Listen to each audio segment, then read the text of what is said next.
Hello friends, welcome to Winner Crush में आपका स्वागत है। फ्रेंड्स, ये हिंदी के कुछ क्वेश्चन हैं जो आपके प्रीवियस ईयर है। ये यूपी पुलिस कांस्टेबल का पेपर है जो 25 अक्टूबर 2018 में हुआ था। ये आपके सारे एग्जामों के लिए हैं। आपका फर्स्ट क्वेश्चन, कर्मवाच्य में प्रधानता होती है। कर्मवाच्य में प्रधानता होती है। ऑप्शन ए कर्ता, ऑप्शन बी भाव, ऑप्शन सी विचार या ऑप्शन डी कर्म की। तो कर्मवाच्य में किसकी प्रधानता होती है? कर्म की प्रधानता होती है। अब वाच्य जानते हैं, वाच्य किसे कहते हैं? क्रिया के जिस रूप में यह पता चलता है कि वाक्य में कर्ता, कर्म या तथा भाव में से किसकी प्रधानता हो। कर्ता, कर्म तथा भाव के अनुसार ही क्रिया में के लिंग, वचन तथा पुरुष का प्रयोग होता है। कर्ता, कर्म तथा भाव के अनुसार ही क्रिया के लिंग, वचन तथा पुरुष का प्रयोग होता है। वाच्य कितने प्रकार के होते हैं? प्रयोग के आधार पर वाच्य 3 प्रकार के होते हैं: कृत्यवाच्य, कर्मवाच्य और भाववाच्य। अब कृत्यवाच्य, क्रिया का प्रयोग कर्ता के अनुसार किया जाता है। कृत्यवाच्य में क्रिया का प्रयोग कर्ता के अनुसार किया जाता है। इसमें अकर्मक क्रिया और सकर्मक क्रिया दोनों का प्रयोग होता है। जैसे कि बच्चा खेलता है तो बच्चा क्या है? कर्ता है, और खेलना क्या है? एक क्रिया है। अब कर्मवाच्य को जानते हैं। कर्मवाच्य के अनुसार क्रिया में परिवर्तन होता है। कर्मवाच्य के अनुसार क्रिया में परिवर्तन होता है, अर्थात कर्म की प्रधानता होती है। और इसमें किसका प्रयोग होता है? सकर्मक क्रिया का प्रयोग होता है। जैसे कि पुस्तक पढ़ी जाती है तो पुस्तक क्या है? कर्म है। पढ़ी जाती है क्या है? क्रिया है। अब जानते हैं भाववाच्य को।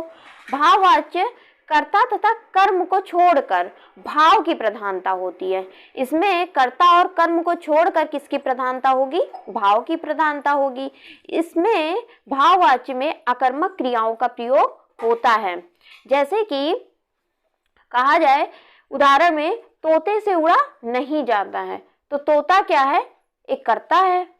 और से जो पर्षक लगा हुआ है जिसे कारक चिन्ह बोलते हैं। उड़ा यानी एक क्रिया है, और नहीं क्या है? ये भाव को प्रकट कर रहा है। आपका नेक्स्ट क्वेश्चन है, जिन शब्दों में लिंग, वचन, कारक आदि के कारण कोई परिवर्तन नहीं होता वे क्या कहलाते हैं? क्रिया कहलाते हैं, वचन कहलाते हैं, वाच्य कहलाते हैं या अव्यय कहलाते हैं। तो आपका राइट ऑप्शन क्या होगा? अव्यय कहलाते हैं। लिंग, वचन, कारक आदि के कारण कोई परिवर्तन नहीं होता है, उसे अव्यय कहते हैं। और ये क्या होते हैं? अविकारी शब्द होते हैं। ये अविकारी होते हैं, कोई विकार उत्पन्न नहीं होता या कोई परिवर्तन नहीं होता है। विकारी किसे कहते हैं? जिनमें लिंग, वचन, कारक के कारण आदि के कारण परिवर्तन होता है। जैसे कि संज्ञा हुआ, सर्वनाम, क्रिया, विशेषण, ये सब क्या है? एक विकारी है, इनमें विकार होता है। क्रिया किसे कहते हैं? किसी काम के करने या होने का जो बोध होता है उसे क्रिया कहते हैं।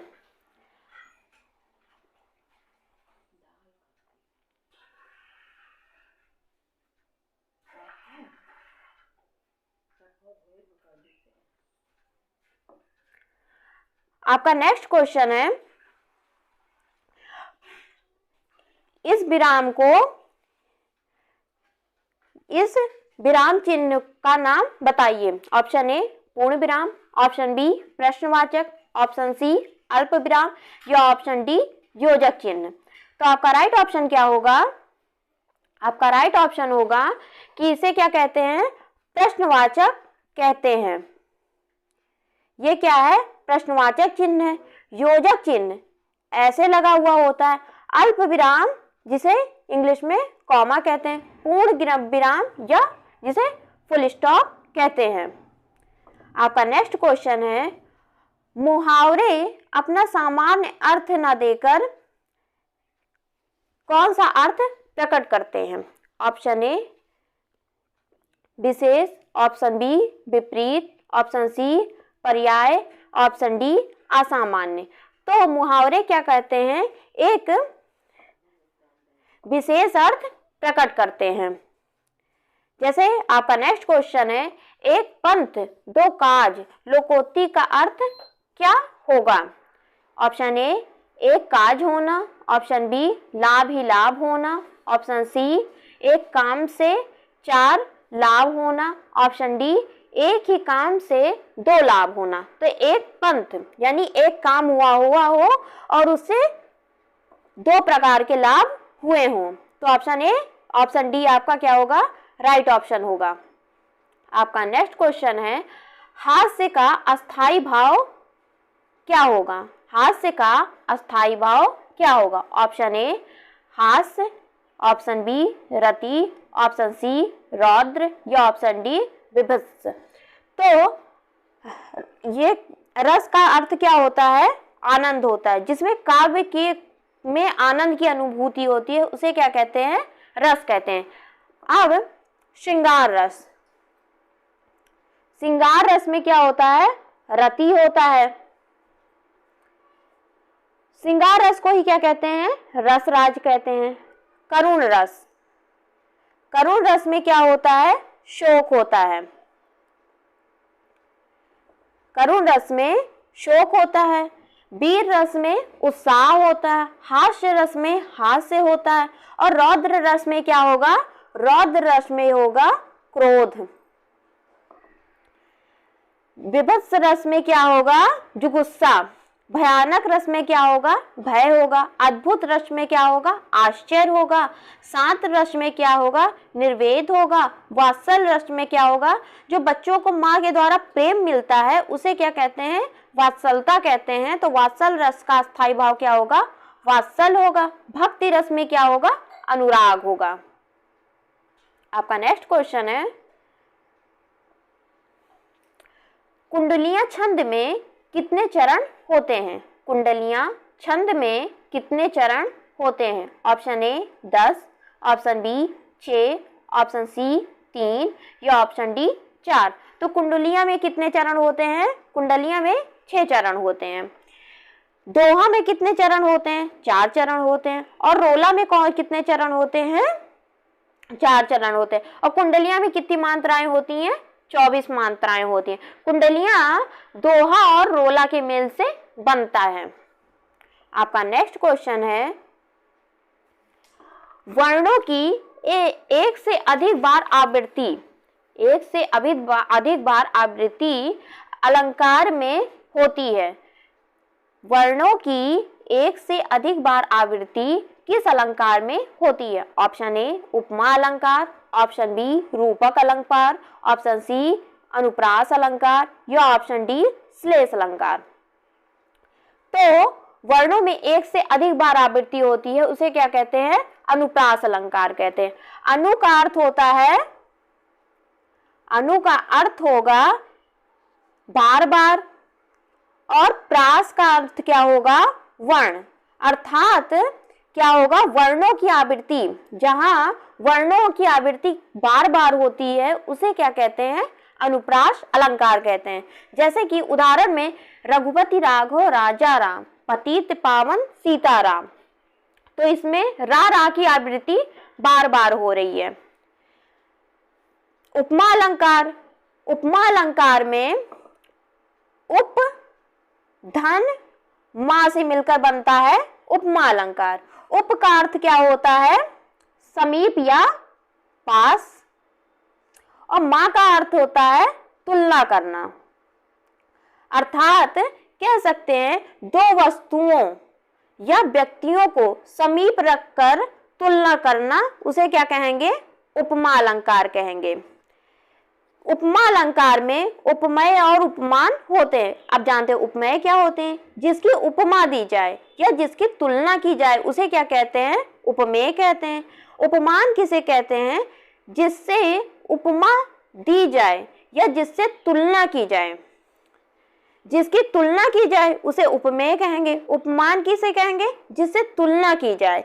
इसमें इसके पहचानने के लिए शब्द होते हैं सा, सी, से, सरिस आदि शब्द जो होते हैं वो उपमा अलंकार के होते हैं। जैसे कि आपका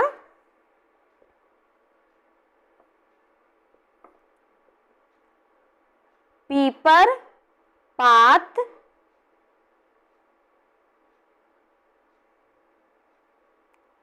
सरिस, मन, डोला। तो ये क्या है? आपका उपमा अलंकार हुआ। अब उपमा अलंकार, रूपक अलंकार किसे कहते हैं? उपमेय और उपमान में कोई अंतर ना दिखाई दे। उपमेय या उपमेय तथा उपमान में कोई अंतर ना दिखाई दे, उसे क्या कहते हैं? रूपक अलंकार कहते हैं। जैसे कि मैया मैं तो चंद्र खिलौना ले हो, तो उसमें उपमा क्या होगा? चंद्रमा होगा और उपमान क्या होगा? खिलौना होगा। यानी कि मुझे चंद्रमा के ही तरह खिलौना चाहिए। आपका नेक्स्ट क्वेश्चन है, वर्णों को एक से अधिक बार, ये तो आपका हो गया। आपका नेक्स्ट क्वेश्चन है, शब्द की सबसे छोटी इकाई क्या कहलाती है? शब्द की सबसे छोटी इकाई क्या कहलाती है? ऑप्शन ए स्वर, ऑप्शन बी वर्ण, ऑप्शन सी व्यंजन, या ऑप्शन डी अयोगवा। तो आपका राइट ऑप्शन क्या होगा? वर्ण कहलाता है। अब स्वर को पहले वर्ण को जानते हैं। वर्ण किसे कहते हैं? ध्वनि के लिखित रूप को वर्ण कहते हैं। ध्वनियों के लिखित रूप को क्या कहते हैं?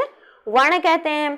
स्वर किसे कहते हैं? वर्णों का उच्चारण स्वतंत्र रूप से बिना किसी अन्य की सहायता से होता है, तो उसे क्या कहते हैं? स्वर कहते हैं। स्वर क्या होते हैं? स्वतंत्र होते हैं। छोटा आ से लेकर छोटा आ से अ तक क्या होते हैं? स्वर होते हैं। अब जानते हैं व्यंजन किसे कहते हैं? एक से अधिक वर्णों के मेल को व्यंजन कहते हैं। बिना स्वर की सहायता से व्यंजन का उच्चारण नहीं होता है। व्यंजन का से लेकर ज्ञा तक क्या होते हैं? व्यंजन होते हैं। मूल व्यंजन वर्णों की संख्या कितनी होती है? 33 होती है। अब अयोगवाह को जानते हैं। अयोगवाह किसे कौन से होते हैं? जिसका अयोगवाह का अर्थ क्या होगा? जिसका वहन कोई ना कर सके, अर्थात ये ना स्वर में आते और ना ही व्यंजन में आते हैं। अयोगवाह कौन कौन से होते हैं? अंग और आह, ये क्या होते हैं? अयोगवाह होते हैं। आपका नेक्स्ट क्वेश्चन है, तपस्वी का स्त्रीलिंग क्या होगा? पुल्लिंग जो पुरुष जाति का बोध करे उसे क्या कहते हैं? पुल्लिंग कहते हैं। और स्त्रीलिंग अर्थात जो स्त्री जाति का बोध करे उसे क्या कहते हैं? स्त्रीलिंग कहते हैं। तो तपस्वी का विलोम स्त्रीलिंग क्या होता है? तपस्विनी होता है। आपका नेक्स्ट क्वेश्चन है, आचार्य का पुल्लिंग शब्द, आचार्य का पुल्लिंग शब्द क्या होगा? Option A Guru, option B Acharya, option C शिक्षक, या ऑप्शन डी आर्य। तो आपका आचार्य का पुल्लिंग क्या होता है? आचार्य होता है। फ्रेंड्स, ये कुछ क्वेश्चन थे, ये आपके कुछ क्वेश्चन थे। अब इसके आगे के क्वेश्चन नेक्स्ट वीडियो में मिलेंगे। धन्यवाद।